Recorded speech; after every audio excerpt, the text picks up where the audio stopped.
All right, guys. We'll go ahead and get the show on the road. Happy Monday. Appreciate you jumping on. Um, before get into this, if you guys would ever like for someone on our team to come to your office, if you run a team and kind of do something on site like this, market updates, things like that for you guys, let us know. We love doing those things. They're fun. We enjoy it, and happy to bring it on the road. So just keep that in mind. So if you guys would like for any of this to kind of be brought to you, just message whoever you work with on our team, and we'll bring it to you. Um, okay, so the big news of last week on Friday would have been the Fed's favorite measure of inflation, the PCE release. That was Friday morning, and I'm going to share my screen here. It came in a little bit hotter than expected, and the reason it came in hot was a little bit unusual. So, for much of the past 2 or 3 years, shelter, which is housing costs, were really the big lag on inflation. Rent costs were higher, and shelter was making up about 45% of the overall inflation readings. And while housing costs were high, it was just really hard for inflation to come down in a range where, not just the Fed, but people were, comfortable. Um, Shelter has come down. That's probably the main reason why you've seen inflation start to cool over the past, 12 to 24 months. Um, but last week, we got two conflicting reports. We got the CPI report, Consumer Price Index, that came in better than expectations. And inflation, according to that report, was the lowest level in 8 months and about as low as we've seen in the last couple of years. So, really positive news. On Friday, the PCE, the personal consumption expenditure, another inflation reading, really the one the Federal Reserve follows most closely, that came in, and it came in a surprise to the high side. Um, and so the headline number was 2.9%. The estimate was 2.8. And the core, which takes away food and energy, which is what the Fed really watches, bumped up from 2.9 to 3. That's definitely troublesome. Normally, that would have caused interest rates to go up.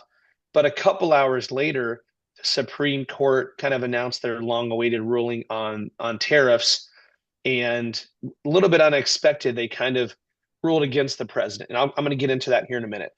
Um, so, what normally would have been a bit of a market mover to the bad side for mortgage rates with inflation ticking up, um, the impact of that was lesser because of the Supreme Court ruling a couple hours later. I did want to dig into this report though, because this was really interesting. So, and we can all relate to this. Okay. So who here has a subscription to not one, not two, but maybe multiple streaming services like Paramount Plus or Hulu or Disney or ESPN or Apple TV or whatever? Like all hands probably go up, right?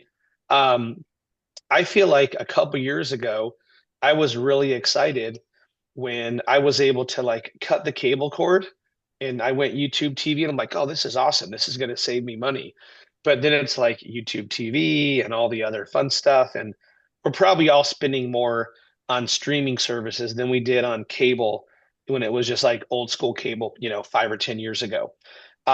So the biggest factor that actually influenced this PCE report to the high side on Friday was video and streaming, and it was up 20%, 19.5% for the month, which is crazy. So I don't recall getting like an increase in my subscriptions, but um, and the way these are measured isn't really in real time. But so the biggest reason why we had a bad upside surprise to this PC inflation report on Friday was video streaming and cost.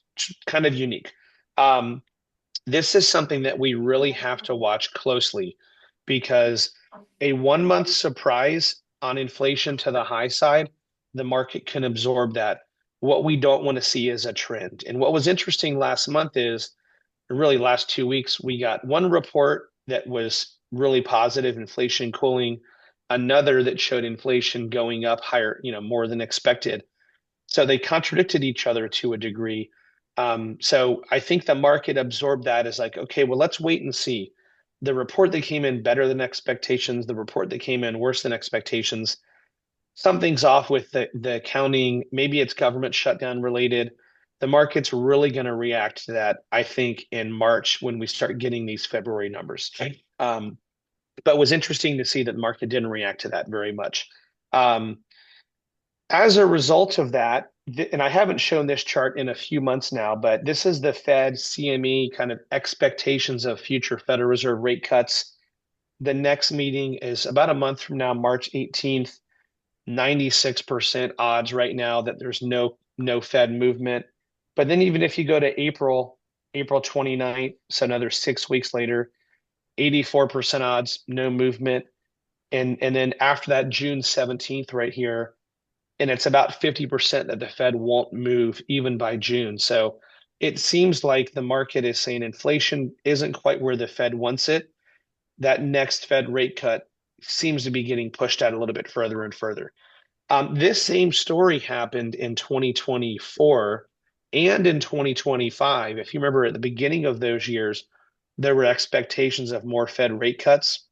And as inflation just was kind of stubbornly high, certainly higher than it is today, but just wasn't moving down as fast as the market wanted, the expectations of when the Fed might cut each of those years kind of got pushed back. And if you remember, when has the Fed cut the last 2 years? Kind of been at the end of the year. So it'll be interesting to see when the Fed acts. And then, of course, we get a new Fed chair here in about 60, 90 days, which could impact policy as well. Um, but so we got bad news on inflation. That would normally cause the market to go up.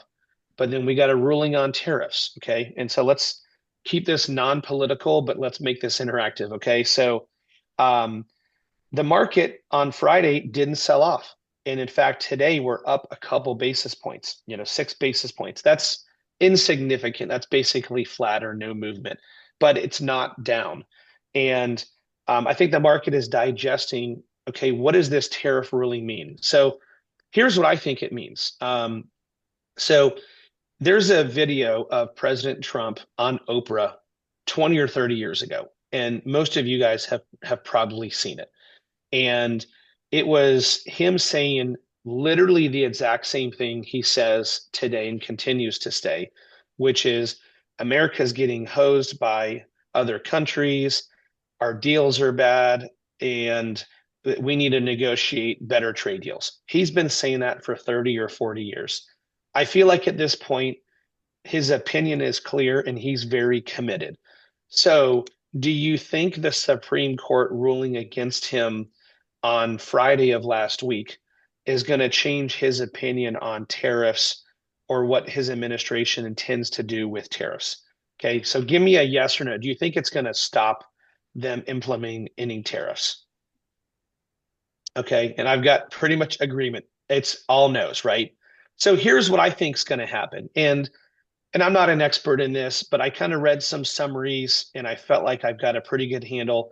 And it seems like the Supreme Court's ruling said, we're not saying you can't do it, you just can't do it this way. That's kind of was my take. And so in any presidential administration, if they're ruled against and they're not told no, they're just told not this way, they're going to find a way to do it. And so I think the tariff piece of this after Friday is kind of business as usual. Everything is political these days. I'm sure both sides are going to be fighting over it and pointing fingers like they tend to do. But I think the end result is that nothing is really going to change in regard to tariffs, other than maybe the avenue that they do it. And we've talked about tariffs a lot because anytime the president says that word too many times, inflation fears spike. And so you haven't heard a lot of tariffs really to a large degree since last March, April, and May. We heard a little bit of it at the end of the year. Inflation spiked, rates went up, and then they kind of backed it down. And so in the next week or two, if there's some political fights and there's a State of the Union address tomorrow night, so the political dialogue tends to get ramped up around the State of the Union. Both sides kind of dig in of their opinion. I think in the next week or two, you might hear some tariff rhetoric increased because I think Democrats will try to use it and say, see, the Supreme Court says, President Trump, you can't do this. And I think President Trump's going to say, they didn't say he can't do it. They said I had to go this route versus that route. I think you're going to hear a lot of that in the next 2 weeks That could cause some minor inflation fears, maybe a slight uptick in interest rates. But I think at the end of the day, if we fast forward 1, 2, 3 weeks down the line, it's going to be kind of business as usual of how things were prior to the Supreme Court ruling on Friday. That's what I think is going to happen. But the reason why the market didn't react too negatively to the PCE report on Friday, which typically would have been a little bit scary, is they want to see what happens with this tariff ruling. Does it even change anything? One. And then two, do they rely upon the data? Because we just got a really cool inflation report a couple days earlier. So will be really interesting to see. I'm going to share my screen here. I got a couple other tariff charts, and these really aren't things that. Hey, Ashford, can you see my screen? Okay, the chart, the effective tariff rate. Cool. Okay, so this is the effective tariff rate that we've imposed kind of as an average of goods and services coming into the country, going back to like the 1700s. And you can see tariffs were used significantly in the 1800s. Okay. And then you can see in the early 1900s, things kind of came down, and there were very few tariffs used for many, many years to generate revenue until recently, until Trump kind of changed policy last year. Do you all know what happened between like here around 1900 and like in the 1910s and 20s when the tariff percentages went down significantly? Do you know what changed in America around that time? Okay. That's when the federal income tax was imposed. So we didn't need to use tariffs to generate revenue for the federal government. We switched from a tariff-based revenue generation system to a federal income tax revenue generation system. So people that want to point and say like, what we're doing now is, similar to what we did years ago, like in the 1800s. I don't think that's accurate. I think that's incorrect because it's a different model. Um, Back here, tariffs were used to generate revenue. What are tariffs being used to do today? Yes, generate revenue to a degree. It's trade deal negotiations. Like the president has a vastly different opinion of trade in the US with foreign countries than his predecessors. That's why he's imposed some of these things. And all you have to look at to realize that is watch the video of him on Oprah like 1988, and he says the same thing today that he said 35, 40 years ago, that we're getting hosed by our, foreign partners and we need better deals. Now, that said, tariffs have generated a significant amount of revenue, and this is tariff revenue going back to 2015. And you can see how on a monthly basis, it went from, $2 or $3 billion a month. We're generating 25 to $30 billion a month in tariff revenue. That's significant. I showed that on the chart last week where we talked about the budget deficit and how the budget deficit's coming down, and a little bit of that spending, but a lot of that is tariff revenue. So I don't think you're going to see the president back down at all on tariffs. One, because I feel like he believes in it. Two is because it's generated a lot of revenue. And it's an election year. We've talked about this a lot. What have they talked about doing with some of these tariff funds that they've brought in? They've talked about giving it back to the taxpayers, the Trump accounts for kids, tax refunds, tax credits. I would expect some of that cash is going to make its hands back make its way back in the pockets of taxpayers.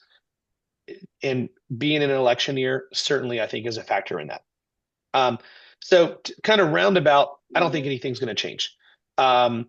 Tomorrow night, there is a State of the Union address. And I think we all should watch that, no matter who the president is. I think, just kind of our civic duty. I think we all should try to watch that and take our political opinions off the table and watch it as an analyst. Like, what does this policy mean for my customers? Because I think that's what our customers want. So don't pay attention to the Republicans, standing and clapping, or the Democrats sitting and booing. Pay attention to specific policy initiatives and then think about how that can impact customers. I don't know if there's going to be a whole lot of talk about housing policy in the speech tomorrow night, but I think that's things we should be looking for because they have talked about housing affordability. And it wouldn't surprise me to see things like um, reducing regulation, speeding up permitting processes, things like that, because we definitely have a housing shortage and it takes too long, certainly in some states more than others, to get houses out of the ground. But if you watch the State of the Union tomorrow night, or find a transcript and put it in Chat GPT and let it summarize it for you, or like if you guys haven't heard of, there's a tool called Plod that Aaron and Casey use a lot. Plot is a device that will listen to a conversation. It's an AI tool, and it'll listen to it and summarize it and send you a summary. So if you've got a device like Plod, you can literally sit it next to the TV and go away, and 2 hours later, it'll send you a summary. But I think we should be looking for the State of the Union tomorrow night to see if there's any housing initiatives that are talked about. Um, Most of us on this call here are in Florida. Some are out of state, but if you're in Florida, there's big government policy happening right now as well about property taxes. And that's been a big hot button. It passed the Florida House last week. It's got to go through the Senate. But we've said on this call that Ron DeSantis is absolutely going to pass some type of property tax relief this year in his last year in office. Um, and so we all need to be looking for housing related initiatives. If you're in Florida, we've got to be able to talk about property taxes and how that can impact our customers. But then for all of us, we need to watch tomorrow night because there will be things in the State of the Union tomorrow night, and some of which have no chance of passing. That's typical. But look for housing related initiatives because that'll be good information to share with our customers. And hopefully they can find some bipartisan housing initiatives because there are things that they can do that I think both parties would agree with. Okay, so let me move on beyond that. I found this chart here the other day that I thought was really interesting. Um, and we've showed things like this before that shows the number of people that own homes that have mortgages below 3% or between 3 and 4 or 4 and 5 and so on and so forth. This is the effective average interest rate of everyone who owns a home with a mortgage across the country. And you can see in 2005, 6, 7, and 8, the average rate that a homeowner had was in the mid fives, 5.4, 5.5. That dropped kind of post COVID 2020, 21 down to around 3.3%. That's increased to 4.24 as more people have taken out mortgages north of 6 or 7, and people that had low rate mortgages have sold. Every month that percentage increases, and every month, if mortgage rates drift lower, that gap between existing homeowners and current rates, that gap shrinks. In 2022, that gap was like 3.3 to 7.3. There was like a 4 point gap between the current market and what the average homeowner had. Today, it's less than 2%, right? The average interest rate is somewhere in the low sixes for a new mortgage, 4.24 for an existing homeowner. So that gap, that kind of locked in effect, has basically been cut in half. It's a very, very slow trudge over the past couple years, but moving in the right direction. And so I think this is a positive sign for the housing market, in particular for move-up buyers. Okay, the last couple things I've got today. Let me pull the charts back up here.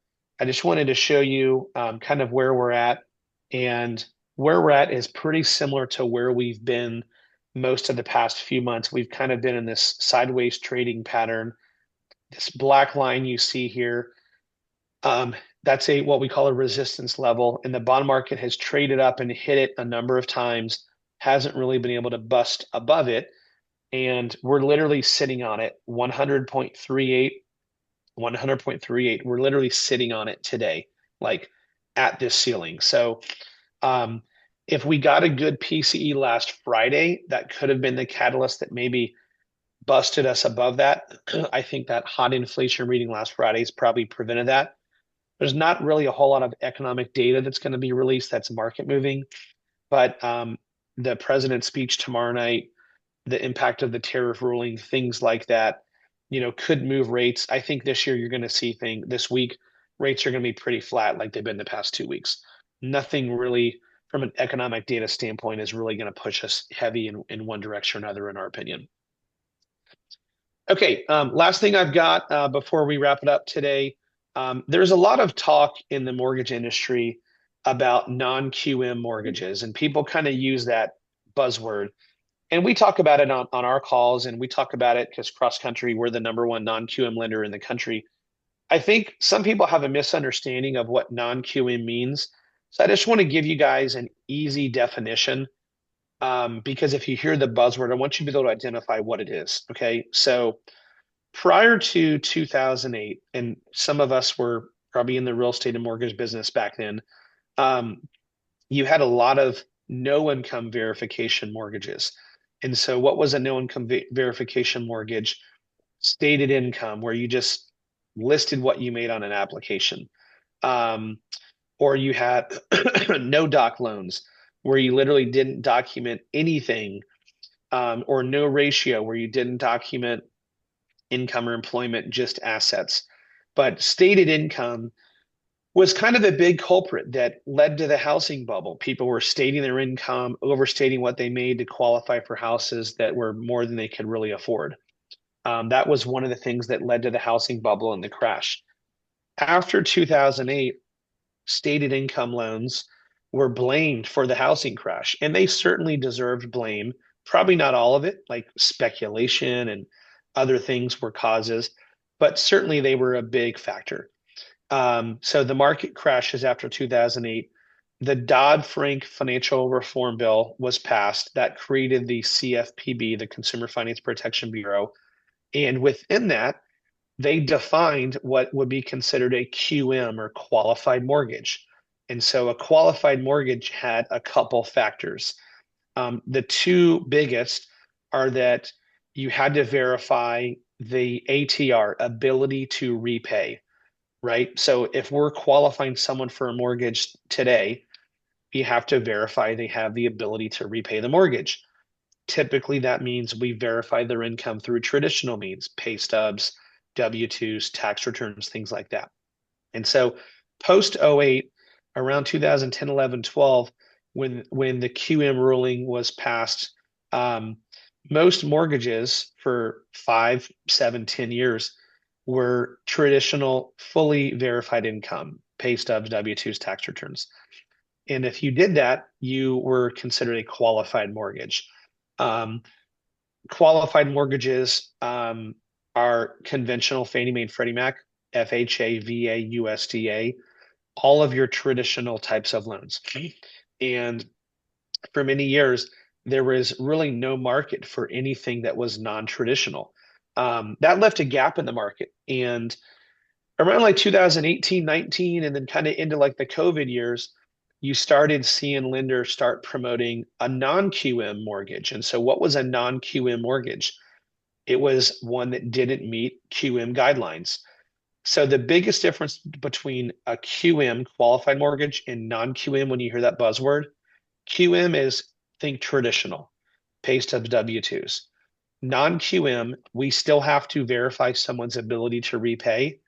It's done through non-traditional methods. And so what would those be? Bank statement loans, which we talk about all the time, DSCR loans for investors, asset-based loans. We're still verifying someone's ability to repay, but we're doing it in a non-traditional means. So when you hear non-QM, just think non-traditional, but income has to be verified. It's just done in non-traditional means. In like 2018, 19, when those started coming out, through like 21, 22, not a lot of non-QM loans were done because the market was very fearful, um, both of their ability to repay and also if these loans would perform. And very few investors wanted to buy mortgage bonds backed by non-QM loans because they weren't sure if people were going to pay them back. Were they going to default at a high rate like the stated income loans did during the subprime days? Nobody really knew. And what happened after a couple of years was those loans performed at a very high level, very low default rates. And what does a non-QM loan look like? A bank statement loan for someone putting 20% down with a really credit that's been self-employed for a couple of years, but writes off a lot of the expenses. but has assets, right? That person's probably going to pay. And so what's happened over the last few years, you've heard this non-QM buzzword just become a huge segment of the overall market. It's happened because the loans have performed well, they're qualified buyers, and as a result, the interest rates have gotten a lot better. And so the difference in interest rate between a bank statement loan, non-QM, and a full doc, pay stubs, W-2s, tax returns, conventional loan is nowhere near the spread that it used to be. In some cases, a quarter, maybe a half a percent, where 3, 4, 5 years ago, maybe it was a full percent higher. And so we're seeing a lot of these non-QM loans come out because the pricing and the terms that you can get is not a lot worse than a traditional mortgage. So I just wanted to walk you guys through that because you hear this buzzword non-QM, but nobody really explains what it means. And so QM, think traditional, non-QM, think non-traditional, and it's all based upon how someone's income is calculated. That's really it. Um, that said, there's a big segment of the market. I know we talk about it on this call a lot. So as you're talking to customers and prospecting, buzzwords you can use are like special financing programs for investors. That's DSCR. Aaron, what's the term you use for your bank statement um, for self-employed people? It's common sense underwriting for the self-employed individual that would like to take full advantage of the tax code. There you go. Yeah. So AKA, I want to take a lot of expenses, don't want to pay a lot in taxes, but I still want to buy a house, right? Right. And so that's terminology we can use from a marketing standpoint. Like if you're self-employed and you write off a lot of your income, there's programs for you. And those work for move up, first time buyers, people downsizing, all of the above. You just have to have a little more cash. Like there's no money down non-QM loans. But I wanted to walk you through that today because it's a big buzzword. People talk about it. Nobody really helps differentiate between QM and non-QM. So non-QM, again, just non-traditional. Okay, guys, appreciate you jumping on. Have a great day. Have a great week. Watch the State of the Union tomorrow night. Watch it for housing policy. We'll talk about if there's initiatives that are announced, like what we think will happen next week. Is there anything that could pass? Is there anything bipartisan? Um, and we'll see you guys next Monday. Thanks, everybody. Have a great day. Bye bye.